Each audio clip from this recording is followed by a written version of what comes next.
सातपूर परिसराचा नियोजनबद्ध आणि सर्वसमावेशक विकास साधताना शेतकऱ्यांचं हित अबाधित राहावं यासाठी सातपूर परिसरातील शेतकऱ्यांच्या महत्त्वपूर्ण बैठकीचं आयोजन सोमवारी सातपूर विभागीय कार्यालयात करण्यात आलं होतं.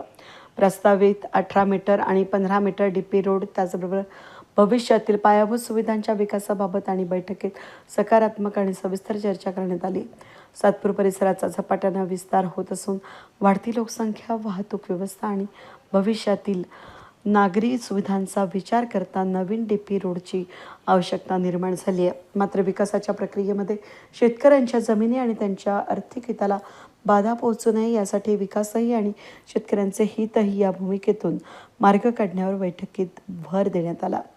यावेळी कन्स्ट्रक्शन ॲम्युनिटीज TDRच्या माध्यमामधून संबंधित शेतकऱ्यांना शासनाच्या नियमानुसार योग्य लाभ मिळावा, जमिनीचे योग्य मूल्यांकन व्हावं आणि विकास प्रक्रियेमध्ये शेतकऱ्यांचा सक्रिय सहभाग राहावा याबाबतही चर्चा करण्यात आली. डीपी रोडच्या माध्यमातून सातपूर परिसरातील रस्ते, वाहतूक व्यवस्था आणि पायाभूत सुविधांना मोठी चालना मिळण्याची शक्यता असून त्यामुळे शेतकऱ्यांनीही परिसराच्या भविष्यातील विकासासाठी सकारात्मक भूमिका घेत प्रशासनासोबत समन्वयाने काम करण्याची बैठकीमध्ये शेतकऱ्यांनी तयारी दर्शवली. मालमत्ता आणि आर्थिक हिताचं संरक्षण करत सातपूरच्या नियोजनबद्ध विकास काम करण्यावर एकमत झालं असून संबंधित विभागांकडे आवश्यक पाठपुरावा करून शेतकऱ्यांना शासनाच्या नियमांनुसार योग्य लाभ मिळवून देण्यासाठी पुढील काळामध्ये प्रयत्न करण्यात येणार असल्याचं यावेळी स्पष्ट करण्यात आलं.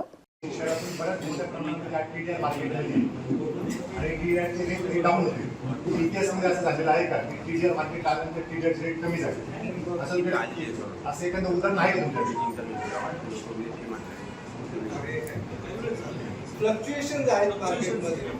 शेवटी मार्केटच ठरवतं TDRचा रेट. डिमांड सप्लायवर अवलंबून फ्लक्च्युएशन होतं. म्हणजे गावाच्या एकी पुढे सर्व नाशिक एक झाला आणि आपला जो विकास आराखडा रद्द झाला आणि नवीन शेतकऱ्यांची भुक्ते साहेब आले, त्यानंतर काही धनी सर आले, विकास समिती आली, त्या माध्यमातून गावाचा पूर्ण शहराचा विकास आराखडा बनला. तसेच मला विनंती अशी आहे की हा जो कन्स्ट्रक्शन TDR आपण समजून घेतला पाहिजे की आपल्या भागातले रस्ते झाले पाहिजे. आणि आता आपल्या भागात जे सांगितलं की रस्ता छोटा आहे, बिल्डिंग डेव्हलप होऊ राहिली, ही योजनाच त्यासाठी. याच्यात त्यांनी अटी दोन टाकलेल्या आहे की ज्या 2016-17 जो डीपी आला तेच डीपी रस्ते यात आपण धरणार आहोत. आणि मी त्यांना मॅडमला आपलं नशीब एवढं चांगलं आहे की आपल्या या भागात एका विचाराचे 8 नगरसेवक आहे, 26चे असतील 11चे. कारण एकाही नगरसेवकांनी पत्र दिलं की हा रस्ता नाही झाला पाहिजे, इथं हे नाही झालं पाहिजे, तर ते थांबू शकतं. म्हणून माझी विनंती आहे की ज्या वेळेस एरिया डेव्हलप होतो, एखाद्या बिल्डिंगला आता आपली पानवाट रोड डेव्हलप झाली, तिथे बिल्डिंग झाले, अग्रो हाऊस झाले, पण अजून रस्ते नाही झाले. ही कन्स्ट्रक्शन TDR जो आहे तो यासाठीच आहे की ज्या भागात आपल्याला समजा आपण एक उदाहरण, आता सर इथं या ठिकाणी जे बसलेले शेतकरी त्यांना एक गोष्ट माहिती, 1 गुंठा 20 लाख रुपये. हे square foot TDR, construction TDR समजायला खूप वेळ जाणार आहे. म्हणजे शेतकऱ्याच्या मनात, मी पण एक शेतकरी, माझी भावना काय, माझी रस्ते 10 गुंठे जमीन जाणार आहे, तर आज जमिनीचा भाव आहे 20 लाख रुपये गुंठा, तर मला 10 गुंठ्याचे 2 कोटी रुपये येणार. पण ते TDR ते येणार नाही. मला त्याचे पैसे किती येतील? 1 कोटी रुपये. मी एकदम तुम्हाला असं मोकळं करून विषय समजवतो की आपल्या शेतकऱ्यांना गुंठ्याचा भाव माहिती आहे, तो स्क्वेअर फूट, चौरस मीटर, TDR आणि FSI हा आपल्या डोक्यापलीकडचा विषय. पण याच्यात असं आहे की हा जो रस्ता जेव्हा आपण महानगरपालिकेला हस्तांतरित करू, उदाहरण सांगतो, एक 5 गुंठे जागा जर समजा माझी त्या रस्त्यात 18 मीटर डीपी रोडला जर गेली तर 100% 5 गुंठ्याचा रेडी रेकनर नुसार जो काही TDR असेल तो मला मिळणार.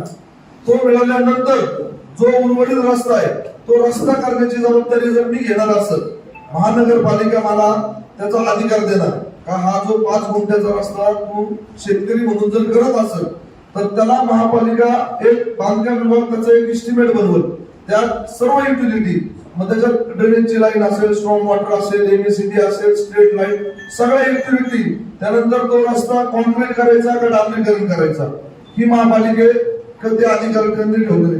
मग त्यांनी 5 गुंठ्याचं एक एस्टिमेट काढणार, 1 कोटी रुपये, 50 लाख, जे काही एस्टिमेट जर समजा मी तयार झालो का हे 2 कोटी रुपयाचं काम मी करायला तयार आहे शेतकरी म्हणून, तर महापालिका विना टेंडर, विदाउट टेंडर ते काम आपल्याला देणार. समजा जर मी बोललो माझी ऐपत नाही, मी नाही करू शकत ते, तर महापालिका काय करणार का आपण कन्सेंट देणार एखाद्या बिल्डरला, तरी सुद्धा ते टेंडर नाही काढणार. जर दोघेही करणार नसतील तर महापालिका त्याचं टेंडर काढणार 2 कोटी रुपयाचं. आणि आपल्याला या कन्स्ट्रक्शन टीडीआरचा फायदा असा आहे की त्यांची जमीन देता गेली हे सर्व नंतर होणार. नाही 5 गुंठ्याची जी जमीन आहे 100% आज शेतकऱ्याला मिळणार. आणि दुसरा फायदा का जो रस्ता आहे, जसं निलेशनी पानवड रोडचं उदाहरण सांगितलं का त्या ठिकाणी बांधकाम परवानगी कशी काय देतात, बरोबर. तर हा रस्ता महानगरपालिका लगेच, आता समजा उदाहरण नगर पासून तर लिंक रोड आपल्याला रस्ता करायचा आहे, 100% शेतकऱ्यांनी जर ऍग्री झाले तर 100% शेतकऱ्यांना त्याची जेवढी जमीन जाते 100% ज्याची जमीन जाते त्याला 100% टीडीआर मिळणार, त्याच्यात नो एक्सक्यूज. तो रस्त्याचा एस्टिमेट महापालिका बनवणार आणि लगेच तो रस्ता होतो. म्हणजे आपण डेव्हलपमेंट चार्ज भरतो. आज ज्यांनी बिल्डिंग बांधल्या पानवड रोडला डेव्हलपमेंट चार्ज भरले, पण पाणी आहे, स्ट्रीट लाईट आहे, रस्ते आहेत, सर्व चिकटणे महापालिकेने डेव्हलपमेंट चार्ज भरून घेतला. त्याऐवजी या ठिकाणी आपल्या रस्त्यांच्या युटिलिटी तयार होऊन जाणार.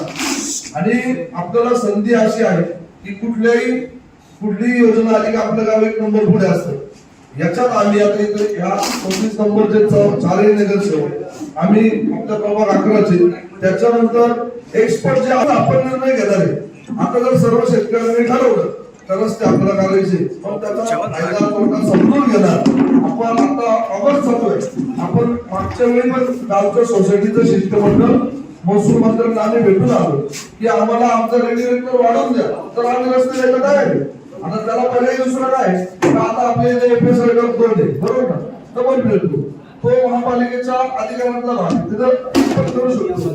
फक्त महासभा किंवा स्टँडिंगनी किंवा आयुक्तांनी जर त्यात निर्णय घेतला, जो अधिकार महापालिका आयुक्तांकडे आणि त्याच्यात आम्ही समजा महासभा असेल, स्टँडिंगचा अधिकार महापालिकेकडे, शेतकऱ्यांचं नुकसान होईल असं महापालिका निर्णय घेणार नाही. जो सर्वेचा मुद्दा आहे ना तो येणार नाही, याचं कारण मनपाकडे ऑलरेडी हँडओव्हर झालेली जागा असणार. 2 पर्याय आहेत त्याच्यामध्ये,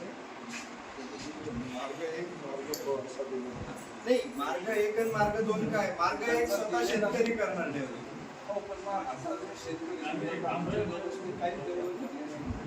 सगळ्यांची आमची ती कळत आहे जे रस्ता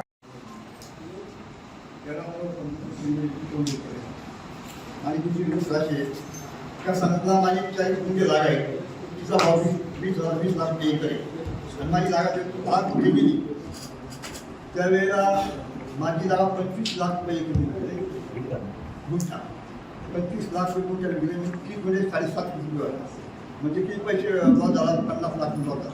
आपल्याला किती पैसे मिळतात. मला सगळ्यांना एक विनंती आहे, या कामाला कोणी जास्त राहू नका. सगळ्यात महत्त्वाची गोष्ट आहे काय नुकसान होईल काय होईल पण नंतर लोक आपण परंतु आपल्या गावाचा विकास होईल. नाशिकला सगळ्यांना विनंती सगळ्या शेतकऱ्यांना, मी बी शेतकरी, मला माहिती माझी पण जागा आहे, पण या कामाला कोणी विरोध करू नका. तुमचे म्हणणे किती मागा तुम्ही म्हणजे आपण नाव शासना म्हणतो, पण या कामाला कोणी थांबू नका, हे काम झालंच पाहिजे पुढे आपण. आता कोण म्हणणं त्याचं म्हणणं बरोबर ना, पुढची जागा पुढे असायची त्याला उठून काही नाही येऊ लागेल तर काय करते अरे दररोज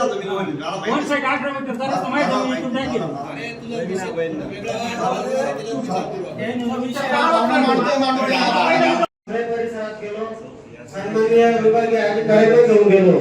बाळासाहेब एक रस्त्याचा विषय होता. विनेश भाऊ जसं बोलले त्यांच्या घरासमोर जो रस्ता ड्रेनेजवाल्यांनी खोदून ठेवलाय, शेतकऱ्यांना जायला रस्ता नसल्यामुळे दानी म्हणून जे शेतकरी त्यांच्या जागेतून तात्पुरता रस्ता बनवून देण्यासाठी आम्ही विभागीय अधिकाऱ्यांना दाखवण्यासाठी घेऊन गेलो. त्यावेळेस काही शेतकरी भेटले आणि त्यांनी व्यथा मांडली का अशा आमच्या मिटिंगा चालू आहे आणि जर हे रस्ते आमच्यासाठी मोकळे झाले तर आमच्या येणाऱ्या पिढीला काही व्यवसाय उभे राहतील. कारण जर जमीन नुसतीच आपण रस्त्याला शहराच्या विकासासाठी देण्यापेक्षा आपल्या मुलांचा विकास महत्वाचा आहे, पुढच्या पिढीचा विकास महत्वाचा आहे. याच्यासाठी आपण जर मला वाटतं सर्वांनी एखाद्या आता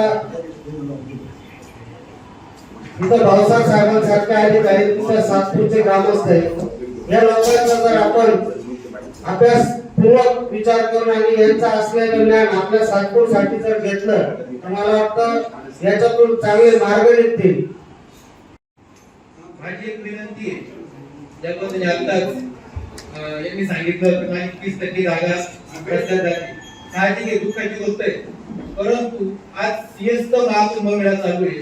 सिंहस्थ महाकुंभमेळ्याच्या अंतर्गत जे रिंग रोड चालू आहे किंवा त्या व्यतिरिक्त सिटी गावातील जे रस्ते चालू आहे, ज्या शेतकऱ्यांच्या जागा आता त्या एक्वायर केल्या आहेत, त्यांना मोबदला काय भाव दिला जातो?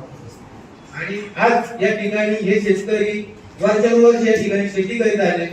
आज त्यांना काहीतरी सोन्याचे दिवस येणार आहे, त्यांच्यासाठी कवडीमोल भावामध्ये अक्षरशः फक्त 2%. ठीक आहे, हा महसूलचा विभाग आहे, महसूलचा तिथे.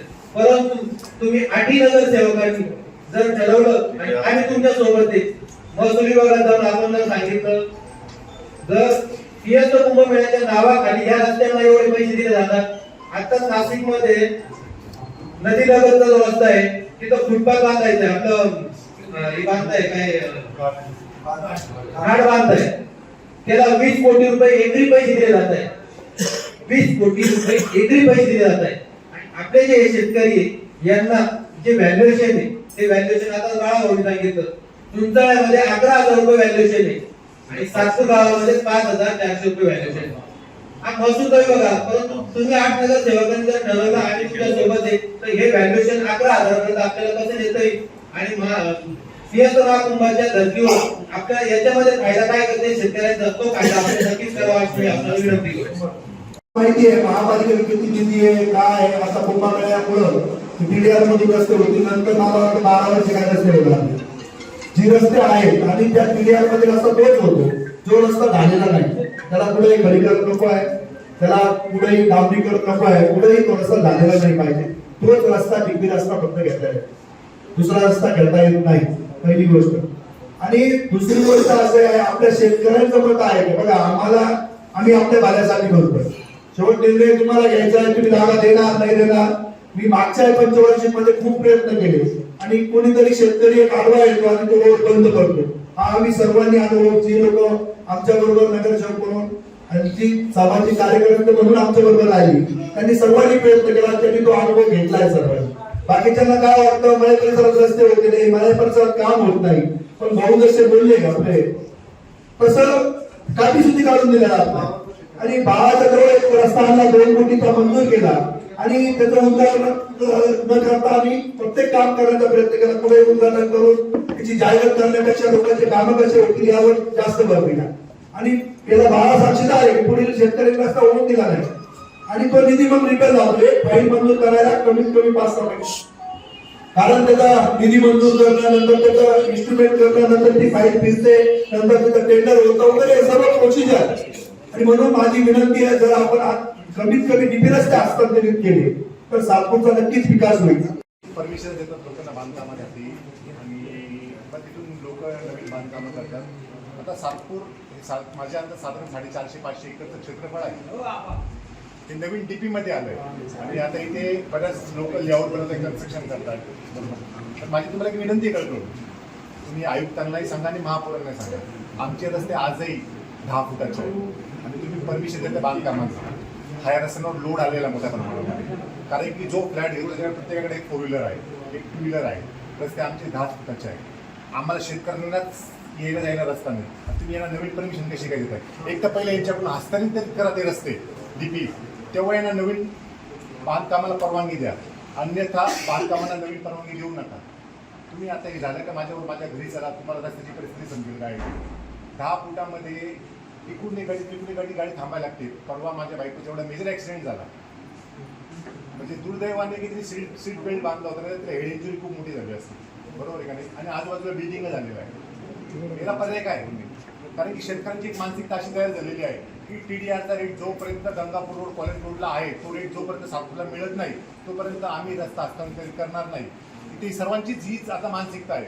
आज जरी या मिटिंगला सर्व जमा झालेला आहे, पण उद्या बाहेर गेल्यानंतर त्यांची हीच परिस्थिती आहे. TDR रेट फार कमी आहे सातपूरचा, अजून हस्तांतरित केलेलं नाही. पण ज्या हिशोबाने आतापर्यंत मिटिंग चाललेलं, आतापर्यंत आम्हाला जी गोष्ट ऐकण्यात आलेली आहे की सातपूरचा TDRचा रेट फार कमी आहे, त्यासाठी तुम्ही काय मार्ग काढणार आहे? आपल्याला SOP तयार करता येईल, म्हणजे मी ते सगळ्यांना फायदेशीर होईल असं मला वैयक्तिकरित्या वाटतं. आणि याच्यामध्ये सगळ्यात जो कळीचा मुद्दा आहे की TDRचा रेट, आता TDRचा जो काही रेट आहे, ज्यावेळेस सातपूरचा जर आपण विचार केला 12 मीटर, 15 मीटर, 18 मीटर जे काही DP रोड असतील हे डेव्हलप झाले तर एक मोठा TDR आपल्याला मार्केटमध्ये येईल आणि TDRचे रेट खाली येतील. म्हणून आजच्या बैठकीचा उद्देश आहे की आपण आपले निर्णय जेवढे लवकर करून आपला TDR लवकरात लवकर मार्केटमध्ये आणला तर आपल्याला दर मिळू शकतील, किंवा भविष्यात जर ते दर कोसळले तर जो विकास आहे तोही पुढे येणार नाही. हा याच्यातला आपल्याला तोटा पण आहे. म्हणून आपल्याला ती काही करून आपले जे रस्ते हे लवकरात लवकर विकसित करून घेणं आवश्यक आहे. या बैठकीसाठी प्रभाग क्रमांक 11चे सर्व नगरसेवक, प्रभाग क्रमांक 26चे सर्व नगरसेवक, नगररचना विभागाचे अधिकारी उपस्थित होते. सातपूरच्या भविष्यातील विकासाचा आराखडा आणि शेतकऱ्यांच्या हिताचा समतोल साधण्यासाठी झालेली ही बैठक महत्त्वपूर्ण ठरली. वेद न्यूजसाठी प्रतिनिधी कमलाकर तिवडे, नाशिक.